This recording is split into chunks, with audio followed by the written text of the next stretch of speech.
Salam alaikum wa rahmatullahi wa barakatuh.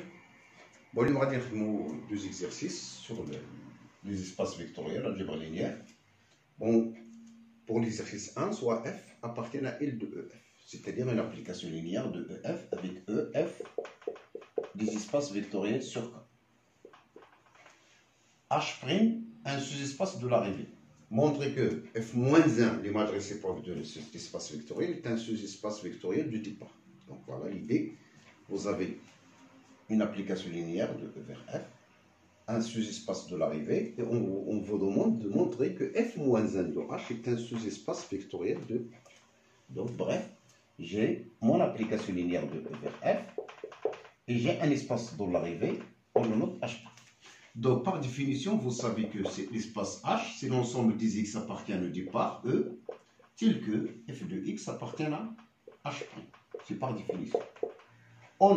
Première des choses, sous-espace vectoriel caractérisé par deux choses. La première, c'est que on a f de 0e est égal à 0f.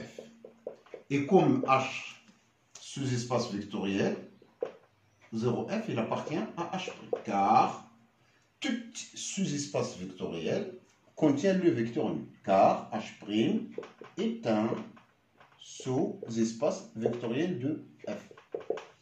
Donc, avec ça, je peux déduire que 0e appartient bien à H. La deuxième condition, on va considérer deux éléments, soit lambda appartient à K, X, Y appartiennent à H. Montrons que lambda X, ou la X plus lambda Y, c'est la même chose, appartiennent à H. Le fait qu'un élément appartienne à H, ça veut dire qu'il appartient au départ. Donc déjà, cet élément appartient à E. On a, puisque E est un K espace vectoriel, donc X plus lambda Y appartient d'ailleurs à E. Il ne reste donc qu'à vérifier est-ce que l'image appartient. Et on a f de X plus lambda Y, par linéarité c'est quoi? C'est f de X plus lambda f de Y. Et ça, c'est puisque H' c'est un sous-espace vectoriel d'arrivée, donc ça reste toujours appartenant à H', et ça appartient à H', puisque X et Y sont dans H, les images appartiennent à H, et donc f de X et f de Y appartiennent à H'. Et ça, c'est une combinaison d'éléments de H', donc il appartient à H'. Et donc, on réussit la réponse. Donc, pour n'importe quel monde appartient à K, et n'importe quel X, Y appartient à H, on a X plus lambda Y appartient à H. Car, pourquoi? Et donc, H, c'est par définition les éléments qui ont l'image appartiennent à H'. Donc, pour montrer que cet élément appartient à H, ça revient donc à calculer l'image et justifier qu'il appartient à H'. C'est ce qu'on a fait. F de X plus lambda Y, par linéarité, je peux, c'est F de X plus lambda F de Y. Et cet élément-là, et X appartient à H par définition, donc F de X appartient à H'. Pareil pour Y. Donc j'obtiens une combinaison d'éléments de H' qui appartiennent à H', puisque c'est un sous-espace vectoriel. Je passe maintenant à l'exercice 2. Bon, l'exercice 2, on vous donne deux espaces vectoriels et on vous demande la dimension de E croix F. Donc j'ai deux espaces vectoriels de dimension fine. E croix F. On sait que E croix F, c'est l'ensemble des vecteurs de la forme X, Y. C'est des couples, tels que X appartient à E et Y appartient à F. Donc, je peux naturellement munir E croix F d'une somme, la somme de deux couples, le couple des vecteurs. C'est-à-dire j'ai le vecteur AY, et un couple AB, bon, plus un vecteur XY. C'est une somme habituelle. Donc, c'est la somme entre la liaison entre A et X avec l'addition dans E, c'est-à-dire A plus X et B plus Y. Faites attention, il se peut que ce plus-là, ce n'est pas le même que celui-là. La liaison entre les premiers termes du couple sont liés avec l'addition que je connais dans E. Ceux du deuxième terme sont liés par l'addition que je connais par F. Alors, si j'ai par exemple E1, E2, EP, une base de E. et A1, A2, AN, une base de F. Vous savez bien que un vecteur XY est égal. Le X il appartient à... Donc, il va se décomposer, c'est la somme des XI, EI. I égale 1 jusqu'à P. Il se décompose dans la base de E. Le deuxième élément, c'est la somme des YG à J. Il se décompose dans la base de F. Mais là, faites attention, la dimension, c'était pas, il n'y a pas de raison de dire c'est la même chose. Et donc, c'est la somme. Je peux faire sortir, la somme du couple, c'est la somme de XI, EI 0, bon, I égale 1 jusqu'à N, plus la somme des YJ 0 à J. G égale à 1 jusqu'à là, jusqu'à P, là jusqu'à N. C'est facile de voir ça. C'est par exemple, vous voulez toujours décomposer. Vous pouvez toujours décomposer un couple XY en X0F, faites attention, c'est le vecteur nul de F, plus 0F, 0EX, Y. C'est ce qu'on fait d'ailleurs. Donc on va décomposer dans un premier temps cet élément-là, 0, plus 0, cet élément. Et après, je sors le signe. Et là, je remarque que E1, la famille formée par EI0, 1 inférieur à I inférieur à P, union la famille A0 à G, 1 inférieur à J inférieur à N, ça constitue une famille génératrice qui, je vous laisse montrer qu'il est bien libre, puisque la combinaison nulle, ça donne chaque combinaison est nulle et donc chaque scalaire est nul. La combinaison, donc pour avoir la combinaison, donc c'est une famille indexée double. Donc pour montrer qu'il s'agit bien d'une famille libre, vous considérez x1, x2 jusqu'à xp, y1, y2 jusqu'à yn, vous injectez la combinaison nulle et les calculs et vous obtiendrez que chaque scalaire est nul. Donc c'est une famille libre et génératrice, donc c'est une base. Puisque je trouve une base, donc il ne reste qu'à dire que la dimension c'est le cardinal de cette base. La cardinal de cette base c'est P plus N. Donc en fait, la dimension de E croix F, c'est la dimension de E plus la dimension de F. La dimension de produit cartésien et le produit des et la somme des dimensions. La dimension de, faites attention cardinal, c'est pas la même chose. La dimension du produit cartésien de ce espace, c'est la somme des dimensions. Et non pas, je ne parle pas de dénombrement. Et on vous montre, là, c'est un isomorphisme. C'est un isomorphisme. Donc, on vous donne une application linéaire. Pour la deuxième question, qui est intéressante, soit E un cas espace de dimension fine. Donc, dimension de E égale à N, par exemple. Il est fini. Soit H un supplémentaire de K, avec F appartient à L de EF. Une application linéaire. Et soit H un sous-espace supplémentaire. Donc j'ai alors H, E égale à H plus K. On forme une application que je vous laisse à montrer qu'il est linéaire. Donc c'est image de F, croix quart de F. C'est le produit qui a X égale x1 plus x2, c'est f de x1 x2. Donc on peut donc, voilà par exemple, on peut voir qu'il est linéaire d'ailleurs en posant soit P, la projection sur H parallèlement A paire de F. Et Q, l'autre projection. La projection sur cœur de F parallèlement à H. Alors, il est naturel de voir que phi de X, c'est en fait phi de couple XCP de X plus Q de X.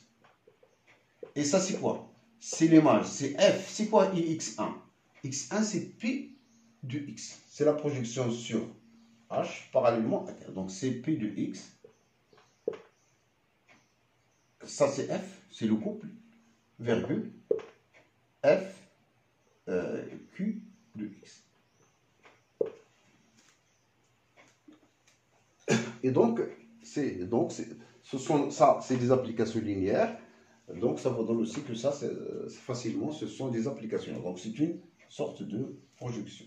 Donc, montrons que phi, x appartient à carré de phi, est équivalent à f de pi de x égale 0 et q de x égale 0. Et là, c'est 0f. Et peut-être, donc, voilà, 0, f, 0, x, q de x, que tout à l'heure on a dit que c'est la projection sur Ker de f parallèlement à h, donc ça c'est 0. Donc qu'est-ce qu'on remarque alors? Bon, que pi de x, il appartient à Ker de f. Donc pi de x, il appartient à Ker de f. Et pi de x en même temps, q de x égale 0, peut. Et quoi d'autre? Donc, pi de x, par définition, il appartient à h.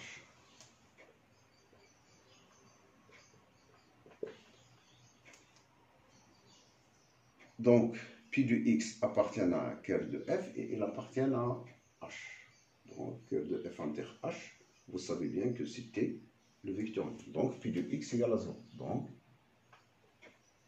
pi de x est nul. Et un élément qui a une projection pi de x est nul, ça veut dire que x, d'après ça, la projection pi de x est nulle. Le pi de x est x1. Donc x2. Et c'est quoi x2? C'est la composante sur. Donc x, ça va être égal à x2 qui appartient à quart de f. Donc x appartient à quart de f. Et donc, voilà. Et q de x égale à 0, ça veut dire quoi? Ça veut dire que le q de x égale à 0, ça veut dire que le x, x2, et vaut 0. Donc x réduit à x1. Et x1, il appartient à h.